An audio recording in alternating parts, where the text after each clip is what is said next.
And now I am thrilled to announce our next segment, the talk from our keynote speaker, Brodie Fenlon, Executive Director of Daily News and Editor-in-Chief of CBC News. In his role, Brodie oversees the journalism standards and all the editorial efforts for CBC's English service journalism and is responsible for CBC's network programs and operations. This includes the flagship, the National Newscast, cable channel CBC News Network, cbcnews.ca, CBC News app, and all podcasts and audio, from Frontburner Podcast to World Report, World This Hour, World at 6. Brodie oversees network reporters, both nationally and internationally, and also in the Ottawa Bureau. Over his 9 years at CBC News, he oversaw the expansion of CBC as a digital news provider with a focus on innovation on both owned and operated and distributed platforms. Finally, he's a well-known and respected leader in the digital space, past managing editor for news at the Huffington Post Canada and part of the team that launched HuffPost in Canada. Brodie will be taking some questions at the end of his talk. Now, I would like to give a warm welcome to our keynote speaker, Brodie Fenlon. Hello, everyone. Thank you for that warm welcome. I hope you can hear me. Yes? Just somebody waved it. Wonderful. I have a little video, and I think maybe we could start with the video, which is a bit of a summary of the year in news that we just came out of in 2021. Is someone able to put that up?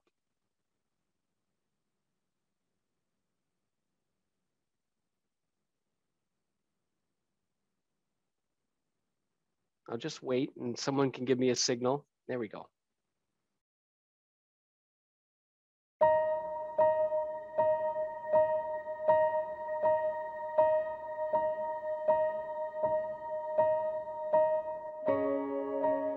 This is an urgent moment in our time. Today's numbers, to be frank, they are scary. There's a lot of fear in the community. I'm Andrew Chang. Tonight on The National. COVID cases are spiking, ICUs filling up. Canadians now weary from months of isolation. This area was supposed to be off limits to protesters.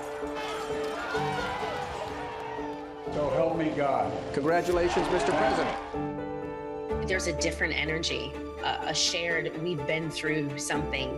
We are starting to look at the world in a different way. The first step in our journey to bring our children home.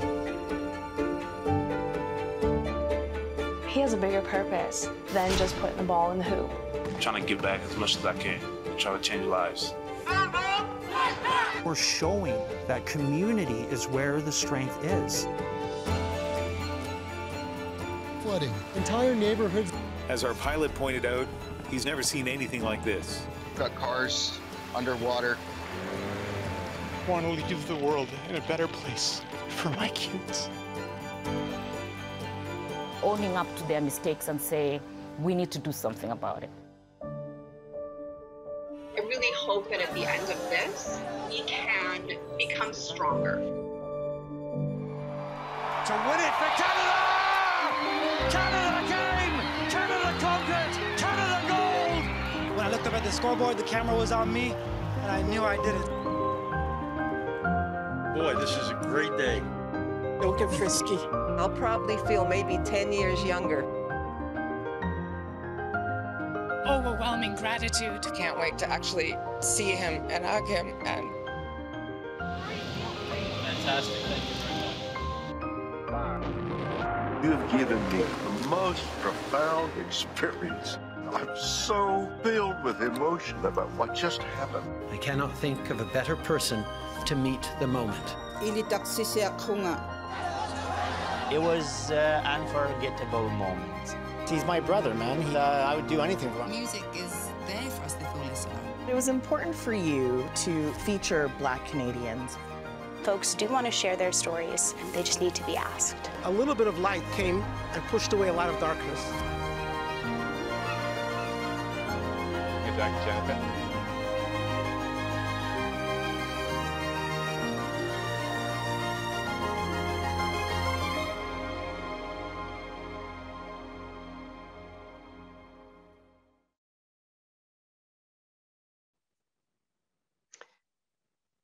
Wow. what a remarkable year in news. And I think, we cut that video to kind of capture some of the events that happened last year. We could cut another one to capture what has happened since January, including the remarkable last couple of weeks that we've lived through. I'm going to share my screen. And so bear with me, I'm going to pull up a presentation, and I will hope that this goes well.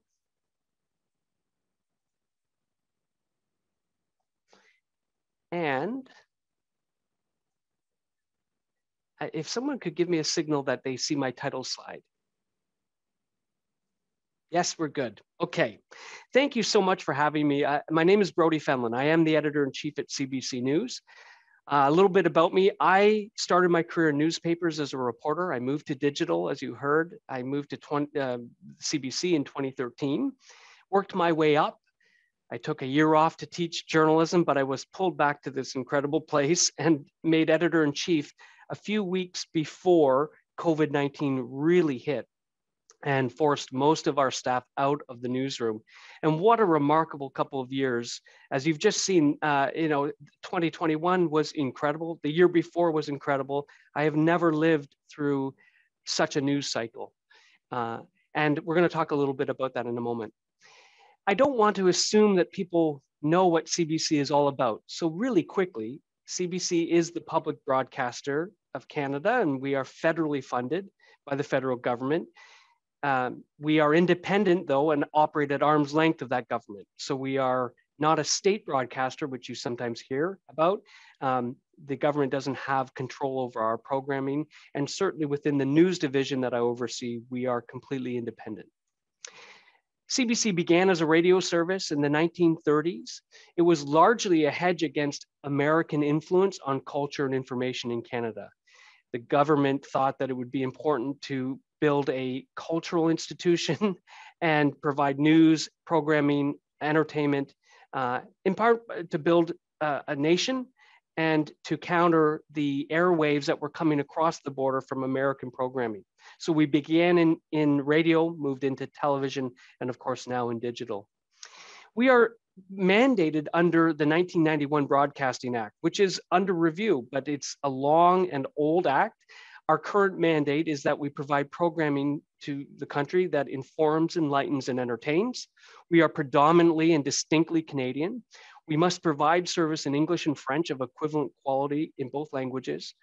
And we are meant to contribute to a shared national consciousness and identity and to reflect the multicultural nature of Canada.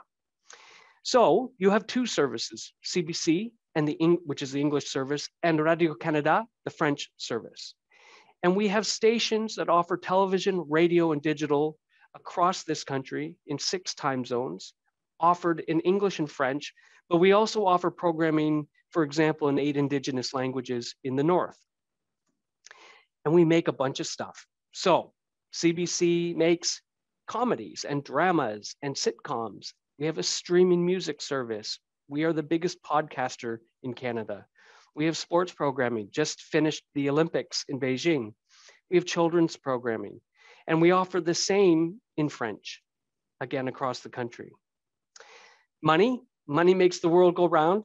About 2/3 of our funding comes from the federal government, and the other third is made up of advertising, distribution deals, cable subscription, syndication. So we're a mixed revenue model, unlike the BBC, for example, which is entirely funded by the taxpayer. I represent CBC News, Current Affairs, and Local. This is the journalism division of CBC, and we too make a bunch of stuff.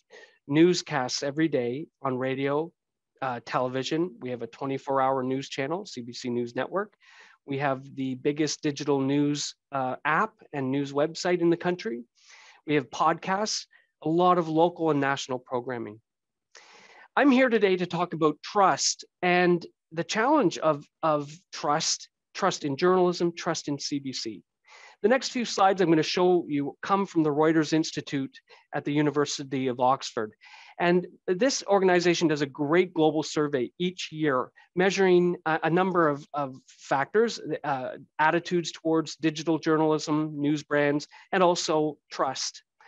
The last report that they produced offered some glimmers of hope, actually. So what we saw was that after some period of decline in trust, we saw a bump related to COVID, that as more people turned to find information about what was happening with this pandemic, especially in the first year of it, trust increased in media. This chart is interesting to look at because you'll see that the Nordic countries tend to have the highest levels of trust in news media: Finland, Denmark, Norway. I've highlighted in pink some of the lower countries for trust: the United Kingdom, France, and right near the bottom is the United States. Canada comes in about the middle of the pack. Good news for CBC was that trust is highest in well-established, long-standing brands. And even better for the CBC was that public broadcasters tend to do the best in terms of trustworthiness and rankings. So if you look at the public broadcasters around the world, again, you'll see high levels of trust. That's the pink color. Wiley, which is the Finland's public broadcaster, tops the list, most trusted. You can see CBC here in the middle at 68%. So we like this graph. But what worries us is the bluish green. These are the number of respondents who say they don't trust us, and it is growing. So for CBC in 2018, we had a ranking of 8% said they don't trust us, and it is now up to 14%. And that mirrors other public broadcasters.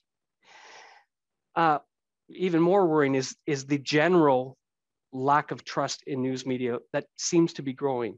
And I want to point to a brand new survey that came out from Edelman just in the last couple of weeks. One of the slides, this is it, I'll pull it up. Just look at this number here. This tells you that 61% of Canadians who responded to this survey agreed with the statement at the bottom, that journalists and reporters are purposely trying to mislead people by saying things they know are false or gross exaggerations. That's shocking and quite a wake-up call for someone like me who has dedicated my life to fact-based journalism and truth-telling. So what's going on? I'm going to do a little bit of a mini history lesson, and so bear with me, I'll go through it really quickly. But this is a summary of a number of factors that others have pointed to as contributing to the growing distrust in news media. And I'm going to spend a bit of time in the United States because first, it has quite an influence on the rest of the world, especially Canada. But secondly, because as you've seen, the problem is most acute in the United States. And we begin with the Fairness Doctrine. This is a policy that governed broadcast licenses in the United States for many years. And it mandated that if you were to get to broadcast on radio or television, you had to cover matters of public controversy and interest, and you had to do so fairly. So that meant, for example, if you were going to attack someone, you had to give them the right to respond. If you were going to endorse a political party, you'd have to hear from the other parties. If you were going to discuss a matter of controversy, you had to provide all sides, all viewpoints, or make an effort to do so. This act was dismantled in the 1980s. And suddenly, no longer did a broadcaster necessarily have to provide fair and balanced programming. So that gives rise to the so-called era of the shock jocks, people like Rush Limbaugh, Don Imus, Howard Stern, Alex Jones. Suddenly, there was no obligation to be fair or balanced, and you have very pointed political programming on the airwaves, public airwaves, for the first time. Now, happening at the same time is the growth of cable television and satellite in particular, which opens up a number of channels, the multiverse for television viewing. And I am talking a bit about television because a lot of people get their news from television. So what happened with the growth of channels meant that the dominance of the three big players in the United States, this would be ABC, NBC, CBS. In Canada, it's Global, CTV, and CBC. Suddenly, their control over the media market is whittled away and people have more choice. At the same time, we have, beginning early 1980s, the birth of the 24-hour all-news channel. This is significant for two reasons. One, for the first time, your television news isn't coming just at 6 and 11 p.m. Now your news is available 24 hours a day, 7 days a week. That's a lot of airtime to fill. And so what we see with these news channels is the growth of pundits, panels, opinion, talk built around the journalism. And I would suggest that this begins to blur the line about what is journalism and what is opinion. The other important thing you see is that beginning with Fox News, these channels saw opportunity and money and audience by catering to specific target audiences. Fox went very hard after the conservative voter, and then we see similar polarization happening with these networks. So the programming is shaped by the audiences they're trying to reach. Now, just to talk a little bit more about opinion, opinion is cheap. And so not only does it fill in the airspace, but it helps solve a problem as profit margins begin to get squeezed, especially for newspapers in the late 1990s and early 2000s. With the advent of the internet, it becomes harder to sustain the business model of journalism. And what we saw was a lot more opinion and syndication of content, because the truth is journalism is very expensive. I worked for Huffington Post, for example. It built itself on opinion. It was a blog where people contributed their own opinion essays for free. And then it got into the news business and slowly built a journalism team. The next major development, of course, is the internet. And this is what the CBC's website looked like in 1999. The internet made it possible for anyone to be a publisher. And then as broadband increased and people had access to video and audio, it became the fact that anybody could be a broadcaster or an audio performer. So here is a website, and suddenly journalism looks like anything else that is published on the website or the internet, including fake news, of which these are just two examples. It looks like news, it feels like news, it is completely false. But now this content is available everywhere, helps contribute to some of the confusion about what is journalism and what is not. And then, of course, social media. Social media is a profound development. One, there are suddenly multiple points of distribution for news and information. But importantly, for the first time in history, your news diet, your news feed is being determined not by an editor or a producer in a newsroom, but by an algorithm that is learning who you are and what you are interested in, and reinforcing potentially certain biases.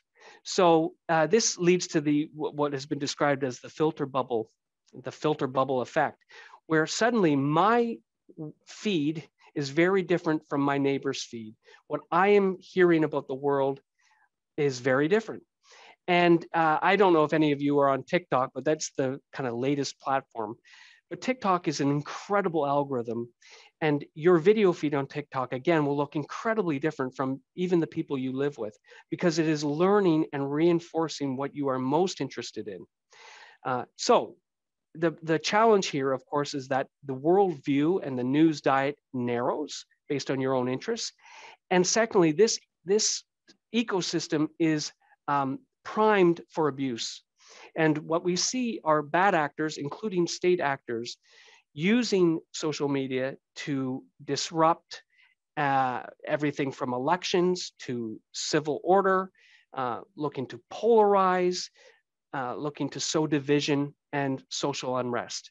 And we've seen it quite effectively used to do that around the world, and including the United States. Next, you have to talk about this guy. And this is not to get political. This is simply to say that Donald Trump came and took what was a smoldering fire of distrust in news media and threw gasoline on it in a very systematic and deliberate way.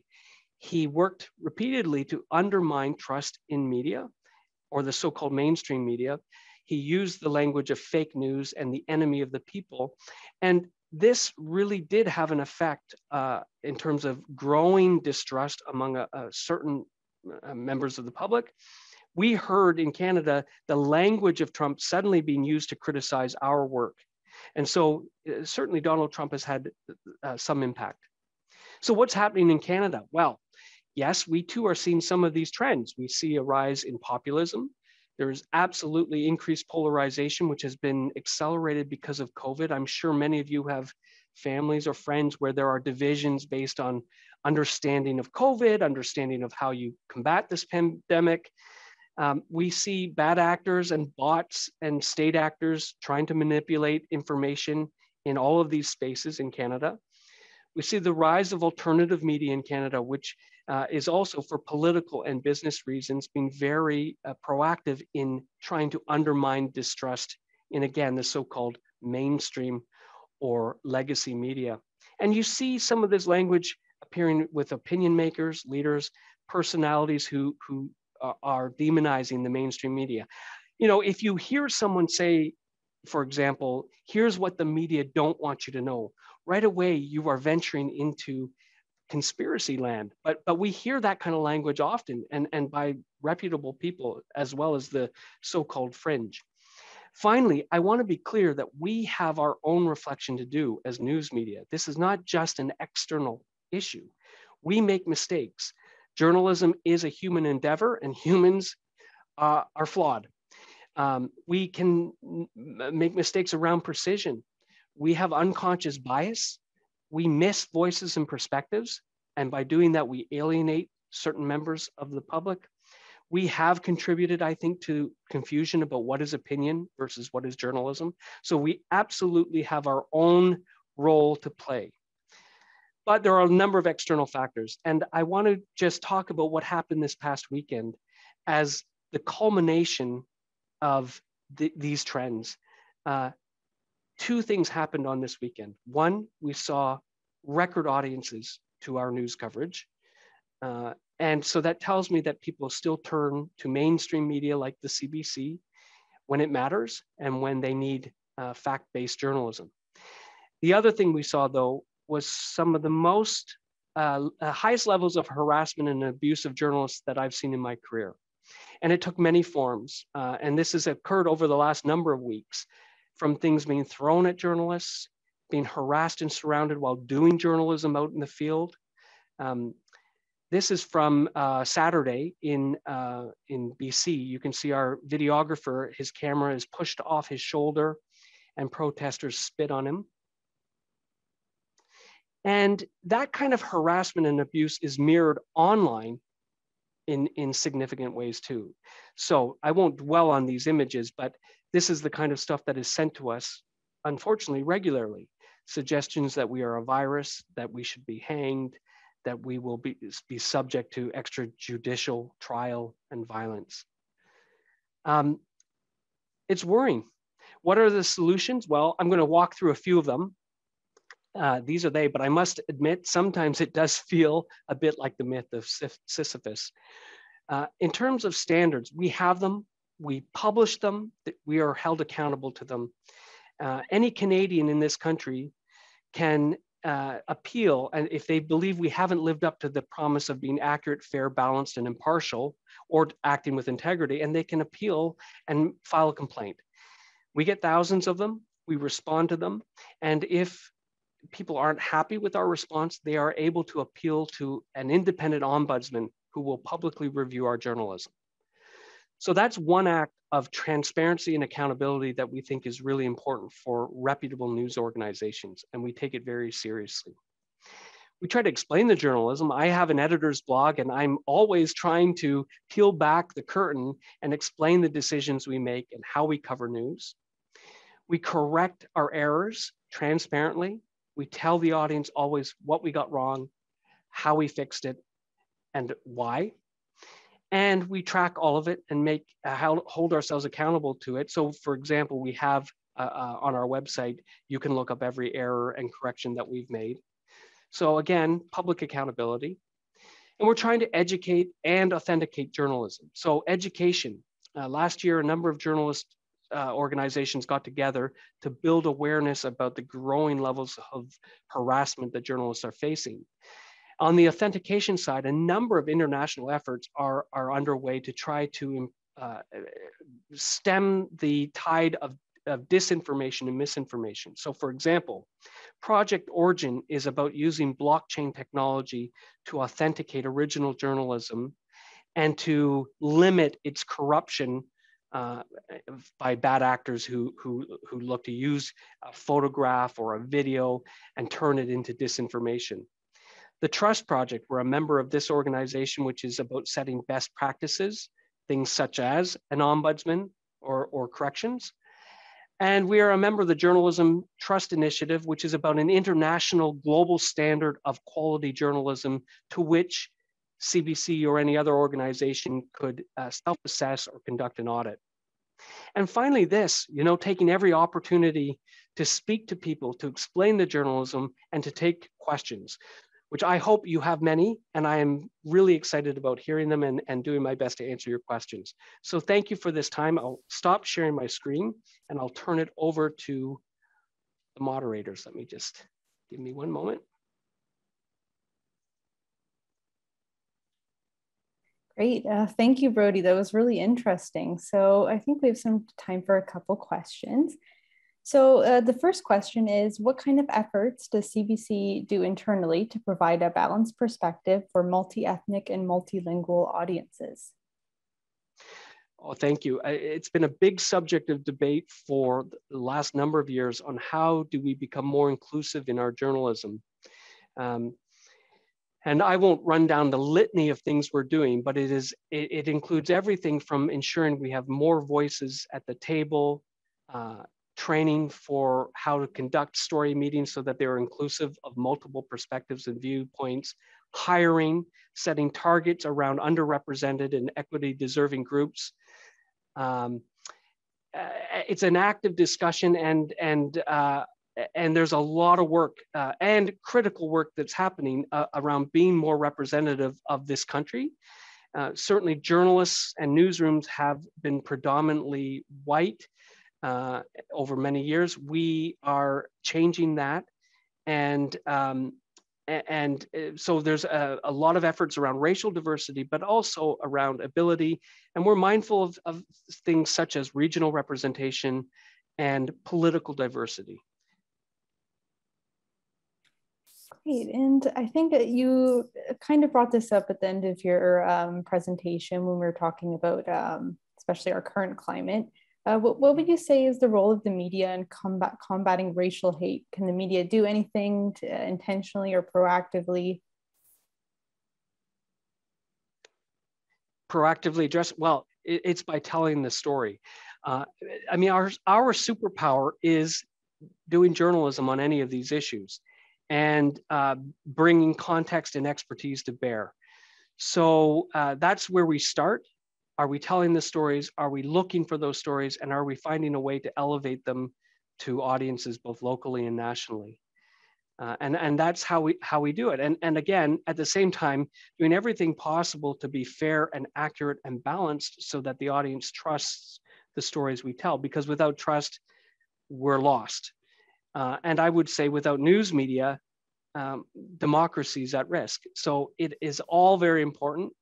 And we're working hard to try to achieve it all. Thank you. Okay, I see a question in the chat from Bernard. He says, thank you for the amazing presentation, and wants to know how much is language considered in any particular news, particularly cultures and languages? Yes, well, there's a few angles to this. One is to first of all, have a workforce in terms of journalists who can reach and speak to multiple communities. So that has to do with who you have doing the journalism and the work you're taking to bring people into this organization so they can connect with those communities. Hugely important. And then on the audience facing side, it's about how you do your programming. So as you saw, we are mandated to do journalism in French and English, and that is where we put most of our effort. But this country is changing. We have always acknowledged the need to reach and provide news, for example, in Indigenous languages, and we've put a lot of effort, especially in the North, where this programming lives. On top of that, we have a number of efforts to translate some of our journalism into other languages We have Radio Canada International, which is a website that you can Google, and we'll provide in a number of the top languages in this country some of our top stories. So we are always looking at how do we reach and provide this public service to communities that don't speak the official languages of Canada. Thank you. Or do we have any other questions? We have time for a few more. Okay.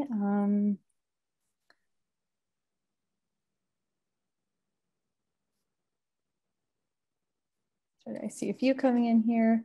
I guess on that note, what is the future of Indigenous language broadcasting with the CBC? Why not include widespread optional subtitling?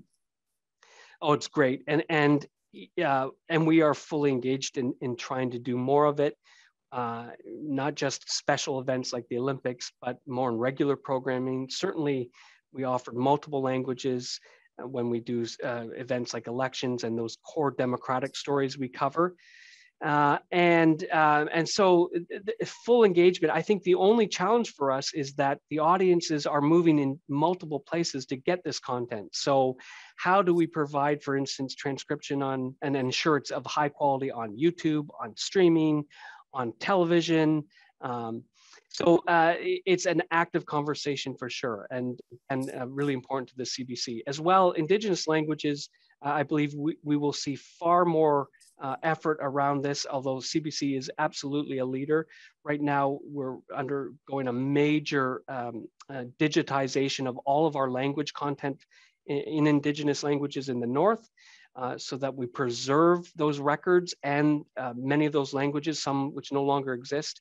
So it's a going concern for the CBC. And I think related to that, we have some questions related to ethnic communities. So ethnic community audiences are plugged into language news and newspapers. Speaking beyond just the CBC, what's the best way a government can provide accurate news, thinking of this big issues right now, such as COVID, to often isolated communities? Oh, well, I mean, this is a tough challenge. I think the first thing is that we need a conversation in this country about media literacy and for young people coming up. Certainly, I have children, they've just come out of high school, they get some media training and media literacy course, but I'm not sure it keeps up to the pace of what's happening in the world around disinformation, around deliberate acts to pervert democracy, and to help people sort what is real and not. So I think that would be the first thing. We have work to do around education. I think a conversation, this conversation is very active within the journalism community and news media. I'm not sure how interested regular Canadians outside that community are. I would hope that we start to have that conversation. And I guess another related question here is, we talked about, someone's speaking from their experience, saying, their elderly parent doesn't speak English. You mentioned that CBC provides news in different languages. How can someone go about finding this information on CBC's platforms? Well, I mentioned one, which is the RCI site, and of course, we have on occasion done journalism when we've known it's about a specific community. We will translate that journalism and offer it in multiple languages on a kind of ad hoc basis. And we're looking at ways to also partner with other media organizations that cater to specific communities. It's a challenge to do everything in all languages for all, and we have to for sure begin with our mandate, but we are absolutely interested in being a part of all communities in this country. And I guess this is kind of the last question / comment on that note, that a lot of people seem to be interested in multilingual subtitling, as I think is crucial in allowing all of us, especially to watch Indigenous and multilingual programming, for Anglophones to watch French programs, etc. So I think we're all glad to hear that CBC is making a conscious effort on these aspects, because there's a lot of interest in it. Yeah, and I have to say too, that the technology is helping enable this in ways we've never seen before. So voice-to-speech recognition is improving. We see changes in behavior. So for the first time, people are watching programming, for example, on Netflix in other languages, and that behavior of of consuming content that's not in your native language and with subtitles is becoming normalized in a way that's very exciting for us.